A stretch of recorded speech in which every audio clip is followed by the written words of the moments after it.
Bo Brady, a man who by courage and devotion, a miraculous recovery from a coma brought joy to his loved ones, Hope Brady, Sean Brady, and Sierra Brady Weston. But this moment of celebration was soon overshadowed by a devastating loss, the death of John Black, Bo's lifelong friend and brother-in-arms. As Bo's memories of his time under Megan Hathaway's cruel control flooded back, a fire of vengeance ignited in his heart, setting him on a path that would shake Salem to its core. Bo Brady's awakening and the shadows of vengeance. Bo's awakening was nothing short of a miracle. For months, he lay in a hospital bed, his body still, his mind locked in a silent battle against the scars of Megan Hathaway's brainwashing.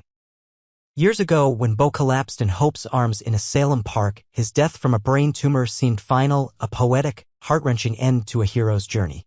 But Megan, the cunning daughter of Stefano DiMera, had other plans.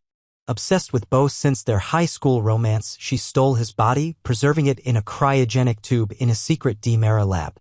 Using 3 mystical prisms and the twisted genius of Dr. Wilhelm Rolf, Megan revived Bo, but at a terrible cost.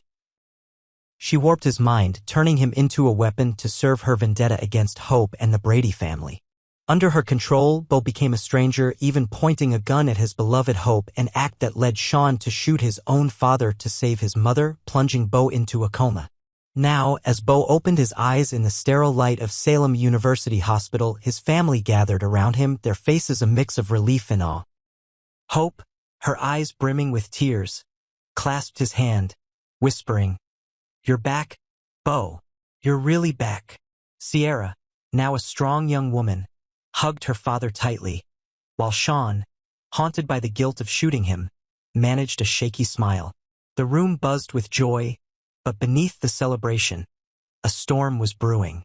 Bo's mind, once clouded by Megan's manipulation, was clear at last. Every moment of his captivity, the cold glass of the cryogenic tube, the invasive probes of Rolf's machines, the orders to kill those he loved, came rushing back. "It wasn't me," Bo said, his voice hoarse but firm. "Megan did this. She stole my life, my family."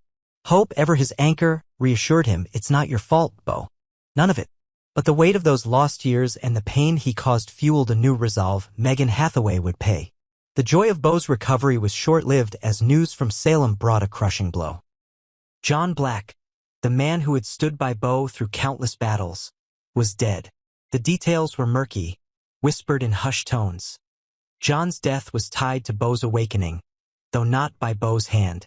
Some said it was an accident, a tragic consequence of a mission gone wrong, perhaps linked to the ISA's pursuit of Megan. Others hinted at darker forces, but one thing was clear. Bo felt the loss like a knife to the heart. "John was my brother," Bo told Hope, his voice thick with grief. "He didn't deserve this." Sean, already burdened by his role in Bo's coma, sank deeper into guilt, wondering if his actions had set this tragedy in motion. Sierra, trying to hold the family together, urged them to focus on their reunion, but Bo's thoughts were elsewhere. Megan's shadow loomed large, and he vowed to make her answer for the chaos she had sown. The Brady family returned to Salem for John's funeral, a somber affair that drew the town's residents together in shared mourning. The church was filled with familiar faces: Marlena Evans, her strength a beacon despite her own grief, Roman Brady, stoic but heartbroken, and Doug Williams, who shared quiet words with Leo Stark about life's fleeting moments. Bo stood at the front, his gaze fixed on John's casket, his mind replaying their shared history. John had been brainwashed by Megan too, forced to do her bidding until love broke the spell. Bo's anger grew, a burning need for justice. "She took everything," he whispered to Hope, who stood by his side, her hand in his. Though no longer married, their bond remained unbreakable, a testament to the love that had survived Megan's schemes. As the funeral ended, Bo's determination hardened. He met with Sean and Sierra at the Brady pub, where the weight of their family's trials hung heavy. "Megan's out there," Bo said, his voice low but resolute. "She's free and she's dangerous. I can't let her hurt anyone else." Sean, still wrestling with his guilt, nodded, vowing to help his father. Sierra, fierce and protective, agreed but urged caution. "We do this together, Dad. No more losses." Bo's heart swelled with pride for his children, but his thoughts turned to his nephew, Bo Horton, and niece, Addie Horton Williams, whom he met later that day. Their youthful energy reminded him of what he was fighting for, a future free from Megan's grasp. Even Gabby Hernandez, caught in a heated argument with her daughter Ariana, paused to offer Beau her support, a sign of Salem's unity in the face of tragedy. Beau's quest for revenge took a darker turn as he pieced together Megan's actions. He learned she had escaped justice, slipping through the ISA's fingers after her last schemes unraveled. His memories of her lab, of being a pawn in her twisted game, drove him to act. He tracked leads to a DiMera safe house, where he confronted a figure from his past, expecting Megan. Instead, a misunderstanding led to a fatal clash, and John's death was revealed to be an unintended consequence of Beau's pursuit. Though the details were unclear, Beau's guilt was overwhelming. "I was after her, not him," he told Hope, his voice breaking. "John paid the price for my vengeance." Hope, ever wise, urged him to forgive himself, but Beau's heart was heavy with regret. In the days that followed, Salem mourned John while celebrating Beau's return. The town square, once a place of joy, now held memories of both. Doug, at 90, shared stories of Salem's resilience, his words a comfort to Beau. Marlena, grieving her husband, found solace in Beau's resolve to protect their family. And Beau, though scarred by guilt, vowed to honor John by living fully, loving Hope, guiding Sean and Ciara, and ensuring Megan's reign of terror ended. Whether Megan would face justice remained uncertain, but Beau's love for his family, and his determination to right the wrongs of the past, shone as a beacon in Salem's darkest hour. A joyous wedding amidst Salem's sorrow. Stephen Nichols' heartfelt celebration in the ever-turning world of Salem, where love and loss are as familiar as the morning sun. The residents of Days of Our Lives have faced their share of heart-wrenching moments. The recent death of John Black, a beloved hero played by Drake Hodgson, left fans and characters alike reeling, a poignant reminder of life's fragility. Yet, amidst this fictional sorrow, a real-life celebration has brought light to the hearts of those who cherish the Days family. Stephen Nichols, the actor who portrays Steve Patch Johnson, shared a moment of pure joy that touched everyone who heard it. The wedding of his daughter, Dylan Nichols, to her beloved Alex. For an audience over 65 who have weathered life's highs and lows, this story is a testament to the enduring power of love, family, and the simple beauty of a shared promise, offering a beacon of hope even in the shadow of grief. The news came straight from Nichols' heart, shared through a heartfelt Instagram post that captured the magic of Dylan's wedding day. The video montage, set to the timeless strains of Elvis Presley's Can't Help Falling in Love, was a window into a day filled with warmth and devotion. As the camera panned across smiling faces, delicate flowers, and the radiant couple, Nichols' words painted a vivid picture. "A sweet, magical day when my daughter Dylan married this kind man, Alex," he wrote, his pride and love evident in every syllable. The act of pouring out their hearts in front of their family and friends created a beautiful, loving atmosphere that everyone felt. For those who have attended countless weddings over the years, Nichols' description evoked memories of their own cherished moments when vows spoken in sincerity lifted spirits and bound hearts together. In Salem, the recent storyline has been one of bittersweet contrasts. John Black, a man of courage and loyalty, gave his life to save his friend Beau Brady, portrayed by Peter Reckel.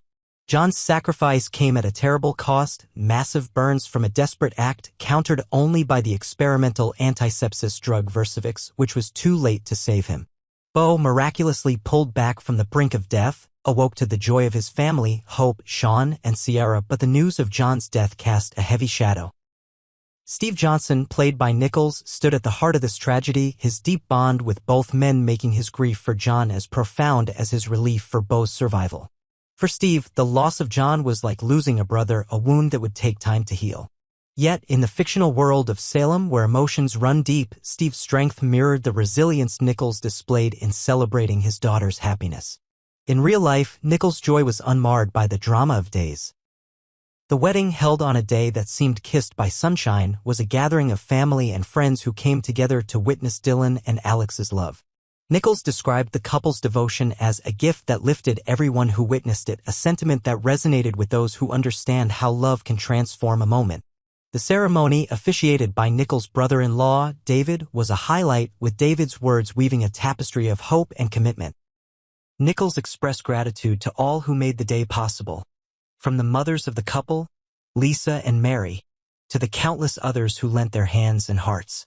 "My heart is full," he concluded, a simple phrase that carried the weight of a father's pride and a man's gratitude for life's blessings. The Days of Our Lives community, both on and off the screen, rallied around Nichols to share in his happiness. Mary Beth Evans, who plays Kayla Brady, Steve's on-screen love, left a heartfelt comment, "Beautiful red heart," her words echoing the warmth of their long-standing friendship. Abigail Klein, portraying Stephanie Johnson, wrote, "They are a beautiful couple. And what a wonderful day," capturing the joy of the occasion. Tamara Braun, known as Ava Vitali, added a playful, "Congratulations, Dad." Clinking glasses. While Christian Alfonso, the iconic Hope Brady, sent her love with, "Oh beautiful, congratulations to everyone." Stephen Dizzy, partying face blowing a kiss. Tina Huang, who plays Melinda Trask, exclaimed, "Wow, congratulations. So beautiful red heart." And even Nancy Lee Grahn from General Hospital joined in, saying, "That's amazing. Congratulations, my friend. She's beautiful." Fans, too, flooded the post with love, one summing up the collective sentiment. "Beautiful wedding, beautiful couple, and the song is perfect." Thank you for sharing. Red heart. For those over 65 who have seen love bloom and fade, who have danced at weddings and wept at farewells, Nichols' story is a reminder of what endures. The wedding was more than a single day. It was a celebration of family, of promises kept, and of the quiet strength that comes from witnessing two people choose each other. Dylan and Alex, standing before their loved ones, spoke vows that echoed the hopes of every couple who has dared to love. The music of Elvis, with its gentle melody and timeless lyrics, was a fitting backdrop, evoking memories of youth and romance for an older audience. Nichols' pride in his daughter, his gratitude for Alex's kindness, and his appreciation for the community that surrounded them spoke to the values that matter most: connection, loyalty, and the courage to embrace joy. In Salem, the echoes of John's death lingered, a reminder of the sacrifices made for love and duty. Steve, grappling with his grief, found solace in his family, much as Nichols found joy in his. The contrast between the fictional sorrow and the real-life celebration was stark, yet both stories carried the same truth. Life is a tapestry of light and shadow, and it is in our connections that we find meaning. For Nichols, the wedding was a moment to pause, to savor the beauty of his daughter's happiness, and to share that beauty with a world that often needs it. For fans, it was a chance to celebrate with a man who has brought Steve Johnson to life for decades, a character whose heart mirrors Nichols' own. As the days passed, the memory of Dylan and Alex's wedding remained a bright spot in Nichols' life, a story he would carry forward. In Salem, Steve would continue to navigate the aftermath of John's loss, his love for Kayla and his family a steady anchor. For those who follow Days of Our Lives, the intertwining of real and fictional narratives is part of the show's magic, a reminder that the actors who portray these characters are as human as their audience. Nichols' post, with its images of laughter, tears, and love, was a gift to fans, a glimpse into a day that transcended the drama of Salem to touch the universal heart of family. For an audience over 65, this story is a call to cherish the moments that matter. The weddings, the reunions, the quiet evenings with loved ones. It is a reminder that even in a world where loss is inevitable, joy can still take root, blooming in the hearts of those who dare to love. Stephen Nichols, through his words and his work, has given us a story that lingers, a celebration of Dylan and Alex's love that lifts us all. As the music of Elvis fades and the images of that magical day settle into memory, one truth remains. Love in all its forms is the greatest gift we can share.